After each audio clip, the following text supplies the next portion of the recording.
누가복음 17장 11절부터 19절까지 보겠습니다. 누가복음 17장 11절부터 19절까지 제가 봉독하도록 하겠습니다.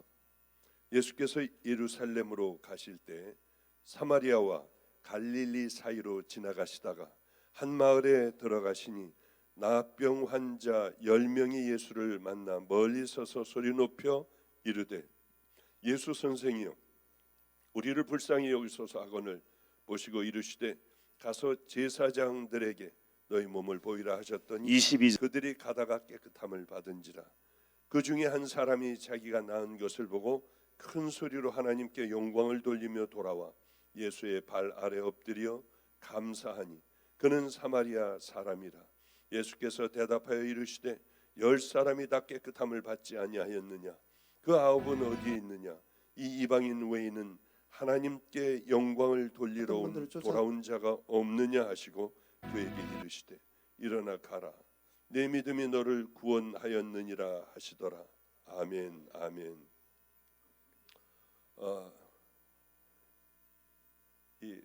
이제 오늘이 아마 제가 끝일 것 같습니다. 왜냐하면 이번 금요일 날 목요일 날 임철 목사가 돌아옵니다. 저번 주에는 제가 왜 설교를 못하게 됐느냐 하면은 가만히 한번 생각을 해봤습니다. 그런데 저와 함께 살던 그 김산성 목사라고 하는 목사가 있는데요, 바로 여기 담임의 아들이었습니다. 그러니까 22절 이 밑에 지하 있는데 그쪽에서 어린 시절을 이 아이가 다 보냈어요. 그리고는 이제 목사가 됐습니다. 이 아이의 아빠는 아팠습니다. 여기 담임이었죠. 얘가 고등학교 때 저에게 안성으로 찾아왔어요. 목사님, 제가 김관수 목사님의 아들입니다. 그렇구나 네가. 그런데 왜 어떻게 네가 안성까지 왔니? 고등학교 때요. 왜 왔니? 그랬더니 이 아이가 우리 아빠는 지금 죽어가십니다. 병원에 입원했습니다. 그래서 이걸 물어보러 왔습니다. 우리 아빠 삽니까? 그거 제가 어떻게 알아요? 너희 아빠가 살지 안 살지 모른다. 살건 소천하건 우리는 하나님의 뜻으로 받아들여야 한다. 그렇게 얘기를 제가 했습니다. 그리고는 이 아이가 얘기하는 게 우리 아빠를 살려주시면 저는 교회 나가기도 싫은 아이인데, 교회에 대해서 저는 정말 싫은데 우리 아빠를 살려주시면 저는 목사의 길을 제가 가겠습니다. 그럼 너는 뭘 하고 있니? 지금 어느 대학을 어떤 대학을 가려고 하니? 목사님 저는요 제가 이제 별을 보는 걸 좋아해요. 천문학자가 되려고 합니다. 그것만 보고 있으면 내 마음이 뜨거워져요. 그래, 그러면 나도 너희 아빠를 위하여 기도하여 천문학자가 아니라 종의 길을 걸어갈 수 있게 해주겠다. 그런데 이제 이곳의 담임 목사였던 그 아빠는 소천을 그렇게 했습니다. 그런데 어느 날 또 저를 또 찾아왔어요. 그러더니 뭐라고 하느냐면은 하나님이 진짜 계세요? 그럼 살아계시지. 그러고 책 한 증을 해줬습니다. 나도 목사의 아들로 태어나 하나님이 없다고 생각을 하고 살아왔는데 내가 그 하나님을 세상에 39이나 만났단다. 그리고 지금 이 길을 이렇게 네가 보다시피 척박하기가 짝이 없고 정말 이렇게 아무도 없는 곳에서 이 교회를 지키며 나는 그저 이렇게 살아왔어. 너도 돌고 돌지 말고 하나님 앞에 오는 게 어떠니? 하나님은 살아계셔. 정말이죠? 그럼 하나님은 살아계셔. 그렇지 않으면 나 같은 사람은 미친 사람이야. 알았다고 하고 제가 그러고 난 후에 이제 인천으로 왔습니다. 저희 집에서 이 아이는 같이 살게 되었어요. 이 아이가 어떤 자기 그 페이스북인가 뭔가 하여튼 예전에는 그런 게 있었는데 이 아이를 그래서 한번 들어가 봤습니다. 이 아이 페이스북이 아니죠. 그때는 뭐 뭔지 하여튼 있었어요. 자기 그 홈페이지인가 뭐 그런 게 있었습니다. 거기에는 맨 별에 대한 얘기만 있었지만은 이 아이가 종의 길을 가겠다고 결단하고 난 후에 그 제목 타이틀이 바뀌었더라고요. 별을 볼래? 별이 될래? 그리고 이 아이는 특별히 훈련을 시켜야겠다. 그리고는 외부로만 돌게 했습니다. 외무부였어요. 다들 외무부라고 해요. 얘는 중국으로 가서 또 오랫동안 있다가 미국의 저 뭐 달라스인가 어디에 가 있다가 또 뉴저지로 와가지고 그렇게 있다가 꽤 많은 세월이 흘렀습니다. 가봤더니 제가 시험을 했어요. 얼마 전에. 너는 이 알코올 중독인 이분과 함께 자기도 하고 해라. 너는 이런 말은 못합니다만은 이런 어려운 하고 한번 좀 건져내봐라. 목숨을 걸고 일을 하는 거예요. 자기의 모든 걸 다 바쳐서 일을 하더라고요. 아, 이제쯤엔 불러드려도 되겠구나 하고 얘가 온 지는 한 2, 3주 됐을 겁니다. 방에 가만히 혼자 이제 여기 예배를 올려고 준비를 하고 있는데 제 마음속에 이 아이가 방주교회 10시 예배에 설 수 있는 그 날은 있을까 생각해 보니 내가 가고 싶지만 내가 참고 여기서 자라난 이 아이를 10시 예배에 세우면 하나님이 기뻐하시겠다 하고 제가 일부러 빠졌습니다. 그리고 필그림 성교교회도 가서 또 예배를 드려야 하는데 거기에 위성조 목사도 가만히 보니까 설교를 할 수 있는 찬스가 없어요. 그래 내가 오늘 몸이 안 좋다고 하고 이 또 부목사를 한번 내 타임에 이렇게 세우면은 얼마나 또 힘이 날까 해서 저는 아버님은 이제 마가의 다락방에 있고요. 오늘도 동일해요. 이거 11시 예배 또 이거 끝나자마자 마가의 다락방 가고 거기 11시 예배 끝나자마자 2시 반에 또 필그림 성교교회로 또 달려갑니다. 그런데 그러면 나 집에서 예배 드려야 되나? 나 갈 데가 없잖아. 이 생각이 드는 거예요. 그래서 어머니에게 이렇게 얘기했습니다. 어머님 내 교회 같이 가서 예배를 드리자. 어머님은 목사님이 장님이에요. 한 20명 정도밖에 없어요. 교인이요. 방주교회를 오면은 얼마나 대우를 받겠습니까? 마가의 다락방 교회 오시면 얼마나 대우를 받겠어요. 저는 우리 어머님을 사랑해요. 저희 어머님은 94살이세요. 그래도 아직도 건강하세요.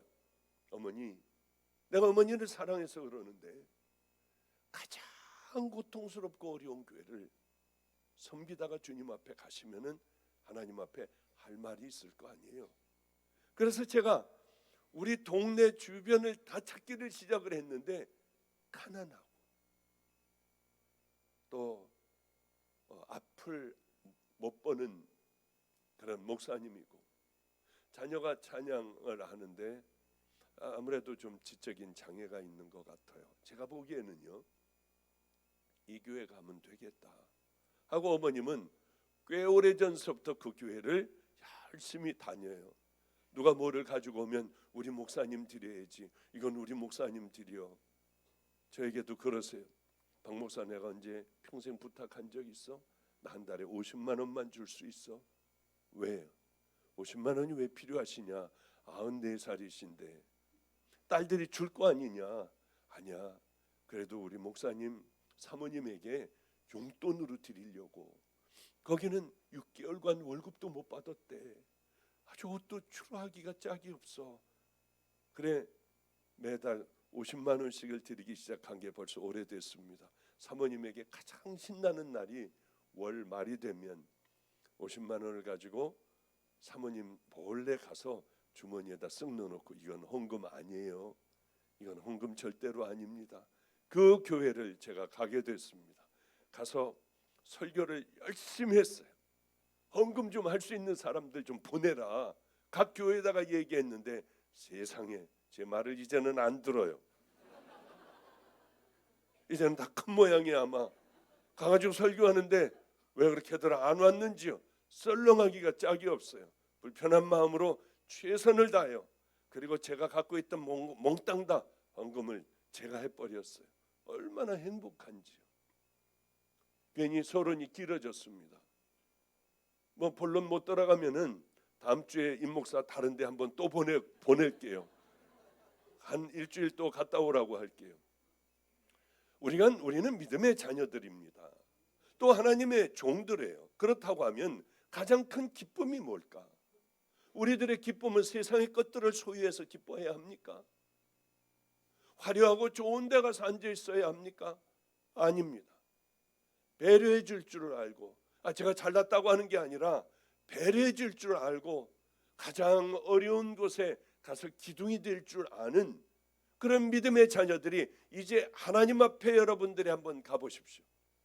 그러면 비로소 제가 심판대 앞에 갔을 때에 이게 무슨 말이었는지 비로소 어리석게 그때야 깨닫지 마시고 지금이라도 주님이 기뻐하신다면 체면이고 위신이고 뭐 모욕을 당하건 사람들에게 손가락질을 받건 억울해 내가 교도소를 가건 기쁜 마음으로 하나님이 기뻐하시는 그 길을 향해 걸어가는 것이 우리들의 기쁨이고 당연한 성도들의 기쁨이 되어야 돼요. 저는 정말 귀한 사람들을 많이 찾았어요. 말은 안 했지만 저 사람 귀하다 하면 그 사람을 붙들고 기도를 늘 해왔어요. 그런데 그러다가 어느 정말 믿음의 용사 하나를 만나게 됐고 제 곁에 두게 됐습니다. 그 사람은 알코올 중독자였어요.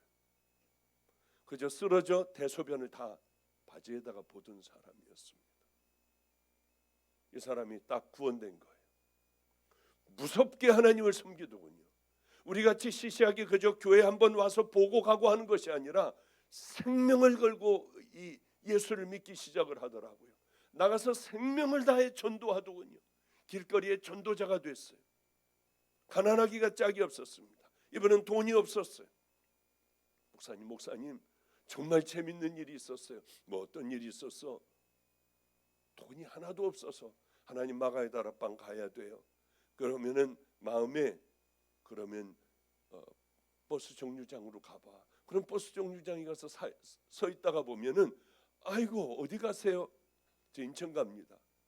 그럼 인천에 또 내린대요. 뭐 인하대병원 앞인가 뭐 어디서 내린대요. 마가의 다락방 가야 되는데요, 주님. 그러면 거기서 또 있다가 보면은 아니 어디 가세요? 저 마가의 다락방 간다고. 저도 가요. 그리고 같이 타고 오고 목사님 그래서 왔어요. 이분은 늘 이렇게 살아가는 간증이 너무나도 많은 그런 분이었습니다. 이 용사를 어디다 쓸까 하다가 선교를 보내기로 결정을 했습니다. 생명을 거는 맨 앞에서 전진하여 하나님의 용사로 달려가는 그 선교사로 만들어야지. 오랫동안 선교 훈련을 다 받았어요. 자 이제 나가 목사님 2년만 시간을 주십시오. 저는 집에 아내와 자식들에게 너무 못되게 굴었습니다. 평생을 알코올 중독자로 살았잖아요. 2년을 줄게. 그래서 선한목자교회 사찰로 가게 됐어요. 가서 병들을 모으고 폐지들을 모아 다 팔아 가장 가난한 사람들에게 나눠주는 정말 믿음의 용사의 삶을 살아갔습니다. 그러던 어느 날 얼굴 색이 안 좋아요. 병원을 가봐라. 어떤 증상이 있느냐 설사를 합니다. 가봤더니 세상에 장에 간에 대장에 암이 꽉 찼어요. 어떻게 그럴 때까지 몰랐는지요. 복수가 이렇게 차고 폐물이 차 숨을 헐떡거리면서 저에게 올라왔더군요. 목사님, 저 종이죠? 저 용사죠? 그럼 중국 보내주세요. 나환자촌에 보내주세요. 나환자촌에 보냈어요. 가서 그 사람들은 화장실이 밖에 하나 공중 화장실이 있기 때문에 집에다가 버켓에다가 널판지 2개를 넣고 거기서 대소변을 보는 거예요. 그걸 다 새벽 2, 3시면은 다 손으로 가서 씻어주는 일을 하다가 피를 토하고 쓰러졌습니다. 한국으로 돌아왔어요. 어쩌면 그렇게 이제 생명만 붙어 있지 육신은 다 망가졌는지요. 그러면서 아니 말도 안 되게 이 사람이 막노동을 한대요. 잔디 풀을 깎고 종원을 만드는 일을 한대요. 제가 막 야단을 쳤어요. 당신 죽을 날 얼마 안 남았는데 이러고 살아야겠느냐. 내가 돈을 보내주겠다. 그리고 있는 100몇십만 원을 보내줬습니다. 그런 짓 하지 말라고요. 그리고는 며칠 지나지 않아 전화가 왔어요. 목사님 안녕히 계세요. 저 지금 주님께서 부르세요. 이제 곧 가야 해요. 제가 이 땅에 와 가장 행복했던 것은 우리 예수님을 만난 것이고, 두 번째 내가 행복한 게 있다면 박 목사님 만나 참 행복했어요. 천국에서 봬요. 아무렇지도 않게요. 그럼 안녕히 계세요. 뭐 이런 사람이 있어? 그리고 얼른 전화를 걸어봐. 그 사람이 입원하고 있는 곳을 갔더니 딱 도착했더니 이 믿음의 용사는 혼수 상태였어요. 이봐 집사님 나 박 목사인데 내가 온 걸 알면 누나를 좀 돌려봐. 손을 붙잡았어요. 찼어요. 내가 박 목사인 줄 알면 손을 꼭 잡아봐. 조금이라도 힘을 줘봐. 나 박 목사야. 그러나 그 용사는 끝이 났어요. 얼마 있다 소천했습니다. 말도 안 됐어요. 유기성 목사님이, 선한 목자교회 유기성 목사님이 오죽해야 한낱 사찰에 불과한, 경비에 불과한 그 사람에 관한 책을 썼어요. 예수는 나의 힘이요. 늘 그렇게 외쳤던 그 용사의 책을 냈어요. 책을 보면 깜짝 놀랐습니다. 그분만을 위한 책이에요. 예수는 나의 힘이요라는. 너무나도 놀랐던 게, 이분은 왜 막노동을 죽기 며칠 얼마 전까지 했느냐. 교회에 안타까운 사연이 있는, 선한 목자교회에 안타까운 사연이 있는 그분이 있기 때문에 그걸 벌어다가 다 그분을 줬어요. 제가 통장으로 보내준 것도 그분에게, 가난하고 병든 사람에게 다 나눠주고, 마지막에 어쩌면 그렇게 아름다운지요. 늘 생각나요. 이런 믿음의 용사들이 왜 이 땅에는 드물까? 그런 생각을 참 많이 합니다. 그런 용사들을 찾아요. 우리 예수님께서는 이 땅에 오셔서 죄인들을 찾아 구원하시려고 열심히 찾으셨습니다. 뿐만이 아니라 잃어버린 자를 찾아 구원하시려고 했고요. 신령과 진정으로 예배를 드리는 믿음의 용사들을 찾으려고 애를 쓰셨습니다. 오늘이 그 찾으신 얘기예요. 어느 날 사마리아와 어디입니까? 갈릴리 사이로 지나가시게 되었어요. 문둥병자 10명이 이렇게 얘기해. 예수 선생이요, 우리를 불쌍히 여기소서. 그렇게 입을 막고 소리를 질렀습니다. 나병이라는 건 얼마나 무서운지 몰라요. 그래도 요즘에는 이제 치료가 됩니다. 예전에는 나병균을 배양을 할 수가 없었어요. 우리 때만 해도요. 제가 의사 공부할 때만 해도 다람쥐 발바닥에서만 자라났어요. 배양을 시킬 수가 있었지, 기술적으로 배양을 시키지 못하니 어떤 이런 그 약을 만들어낼 수가 없었습니다. 죄송해요. 제 기억이 틀릴 수도 있어. 왜? 30 몇 년 된 의학적인 지식이니까 틀릴 수도 있으니까 당신 찾아봤더니, 인터넷 찾아봤더니 왜 그래? 그거 아닌데 뭐 이럴 수도 있거든요. 근데 그런 거는요, 그냥 제가 잘못 기억했겠다. 내년에 70이에요. 70 할아버지야. 그러니까 그런 모양이다. 옛날 일이니까요. 또 공부를 잘했으면 몰라도 의사는 정말 공부를 못했거든요. 그러니까 그런 거 따지지 마세요. 정말 무서워요. 이 사람들, 나환자들은요, 목소리가 쉬워요. 그래서 이렇게 얘기를 해요. 얼마나 무서워요. 그 말단이 다 떨어져 나가요. 세수를 하다가도 손가락 하나가 둥둥 떠다녀요. 떨어져 가지고 얼마나 고통스럽겠냐고요. 이게 얼마나 힘들겠냐고요. 눈이 빠지고 눈이 썩어버리고 손발이 떨어지다가 나중에는 죽어버립니다. 비참하기가 짝이 없어요. 가정에서부터도 이 격리가 되어버려요. 사회에서 격리가 되어버려요. 얼마나 외롭고 쓸쓸했겠어요. 혼자 죽어가는 거예요. 아토피 하나만 있어도 얼마나 가렵습니까? 괴롭습니까? 그런데 이 나환자들은 어떻게 했냐고 하는 거예요. 무엇보다도 하나님 앞에 버림받았다고 다들 저주받았다고 생각하는 병들이었습니다. 근데 참 재밌는 얘기를 들었어요. 오늘 오니까 여기 들어오니까 사람들이 제가 오는 줄 어떻게 알고 쭉 거기 앉아 계시더라고요.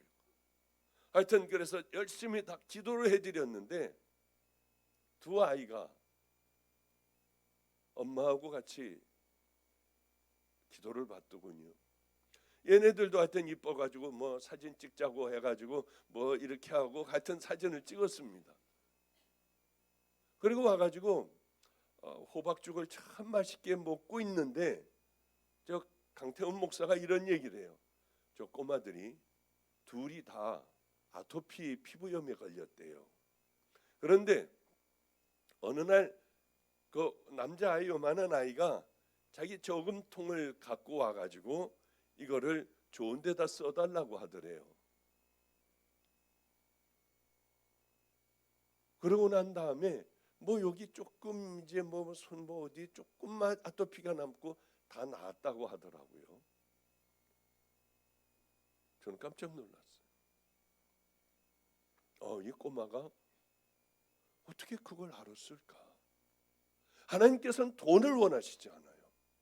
내 마음의 모든 것이 다 가 있는 바로 그것을 깨길 원하세요.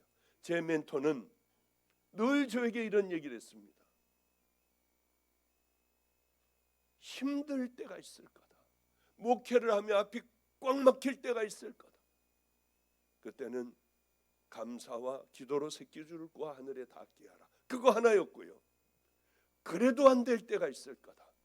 그때는 가장 귀한 옥합을 깨라. 딱 깨버려라.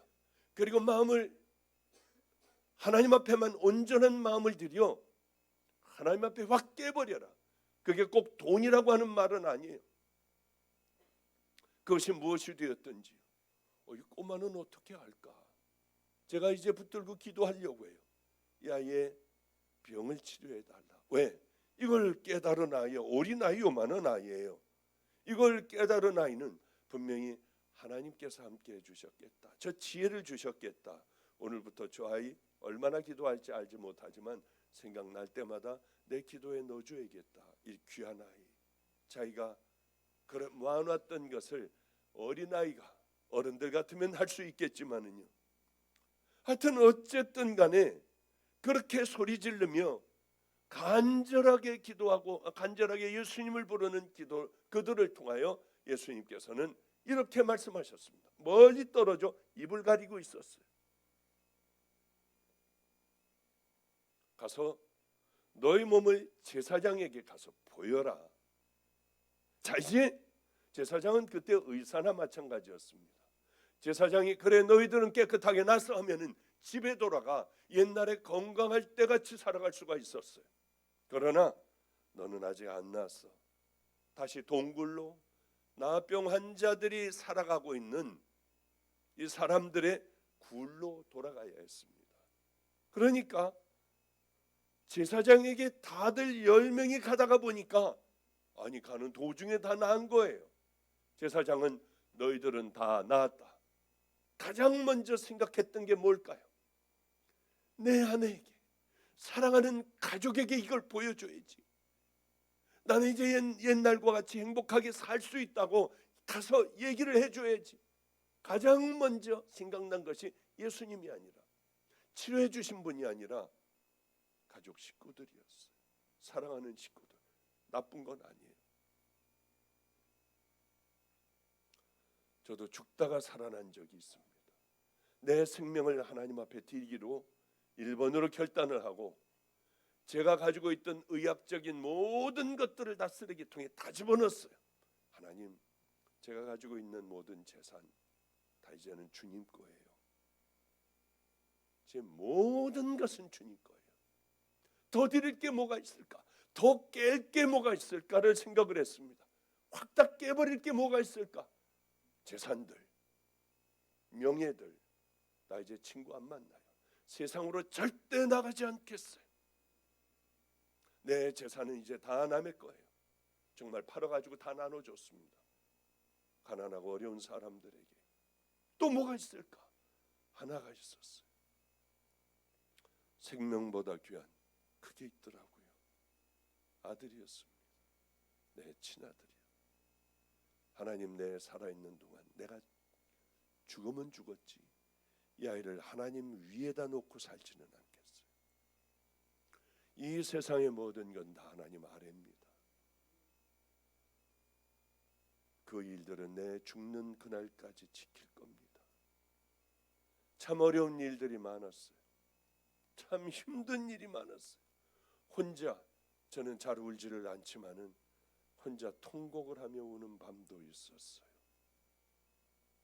보고 싶어 안성에서 서울까지 밤에 달려가 집에 커튼에 그림자라도 보일까 하여 밤을 샌 적도 있어요. 얼마나 많은 사연이 있겠습니까? 그래요. 이 세상의 그 어떤 것보다 하나님을 사랑하는 건 너무 힘들어요. 마음으로는 할 수 있지만 내 삶으로 그것을, 하나님을 사랑하는 것을 삶으로 보이는 건 어려워요. 저는 그런 생각을 합니다. 내가 정말 하나님을 사랑한다는 그것을 내 삶으로 보이며 하루하루를 살아갈 때 하나님은 나를 머리로 쓰지 않고 꼬리로 쓰지 않으시고 바보 같고 바보 천치 같은 인간도 하나님께서는 가장 귀하게 쓰실 수 있다고 하는 것이죠. 저는 미국을 갔다가 금요일 날 왔습니다. 그리고 토요일 날 결혼 주례하고 오늘 3번 설교를 하고요. 왜냐하면 신방 갔다 왔어요. 신방 2가정. 그게 쉬운 겁니까? 이 나이가 돼요. 그 먼 곳을 집회, 대집회 중간에 갔다 오고 결혼 주례하고 여기 3번 하고 화요일서부터 또 아침 저녁으로 마가이 다락방 집회를 하고, 저도 사람이에요. 그러나 어떻게 가능할 수 있느냐 하면 전 하나님을 사랑해요. 내 모든 걸 다 드리고 싶어요. 병들면 어때요? 이러다 쓰러지면 저에게도 영광 아니에요? 하나님 앞에 영광 돌리는 거 아니에요? 이 시대는 다 야근 시대예요. 다 자기 앞가림 먼저 하고 남은 것이 있으면 주님의 일을 하려고 해요. 주일날만큼이라도 하나님 앞에 어떤 걸 헌신하고 봉사하는 마음을 가지고 있는 사람들 별로 없어요. 축도할 때 벌써 우르르 나가버려요. 예배가 끝나고 앉아 기도하는 사람도 별로 없어요. 산에와 주여 주여 하고 산기도에 주님을 만나려고 하는 사람들은 별로 없어요. 그러니 성령님이 역사하시는 이 세대는 다 끝나버렸다고 생각을 합니다. 이제 끝장나버렸다고요. 큰 소리로 하나님께 영광을 돌렸습니다. 한 사람만 왔어요. 10명 중에 무슨 의미입니까? 한 사람만 하나님을 섬기는 거예요. 이 시대가 그런 시대 아닌가요? 100명의 10명이 하나님을 진짜 섬긴다고 하면 여긴 1000명, 1100명 정도 예배드려요. 그럼 이 안에 100명만 하나님을 진정으로 예배드리고 섬긴다고 하면 어마어마한 숫자입니다. 과연 그럴까요? 과연 그럴까요? 예수님께서는 돌아온 한 사람을 보시고 10사람이 깨끗하게 되지 않았냐? 9사람은 어딜 갔느냐? 하나님께 영광을 돌리러 온 이 사람은 이방인 한 명뿐이냐? 예수님은 너무나도 기가 막혀 이렇게 말씀하고 계세요. 이렇게 많은 자녀들이 하나님 앞에 예배를 드리지만 너희들 가운데 진정과 신령으로 예배드리는 자는 과연 이것밖에는 없느냐? 주님께서는 얼마든지 우리에게 그렇게 말씀하실 수 있어요. 우리는 정말 예배에서부터 신령과 진정으로 드려야 돼요. 하나님을 사랑하는 마음으로 드려야 돼요. 먼저 나와 간절하게 먼저 를 회개하며 준비된 예물을 하나님 앞에 올려드려야 해요. 일어나 가라. 여기까지 찾아온 내 믿음이 너를 구원하였느니라. 예수님은 놀라운 말씀을 하세요. 다들 병 고치는 그것까지, 치유받고 문제가 해결되는 그것까지만 우리는 축복이라고 생각해요. 아니에요. 그것보다 중요한 건 주님 앞에 돌아오는 거예요. 이분이 구원자이시고 이분이 내 모든 일들을 해결해 주시고 풀어주시고 내 영혼을, 저는 그래요. 주님께서 저를 만나 주시지 않았다면 지금 땅속에 이미 진토가 되어 있을 겁니다. 그래서 이 땅에 몇 년도 사는 게 제가 기쁜 건 없어요. 별로 좋게 하겠지만은 그렇게 뭐가 그게 큰 건가요? 결국은 죽는 건데요. 멀리 보면 조금 더 사나 조금 더 일찍 죽느나 뭐 이것 차이 아니겠습니까?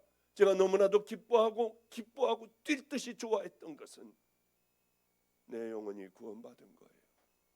나는 이제 지금 죽어도 주님 앞에 가요.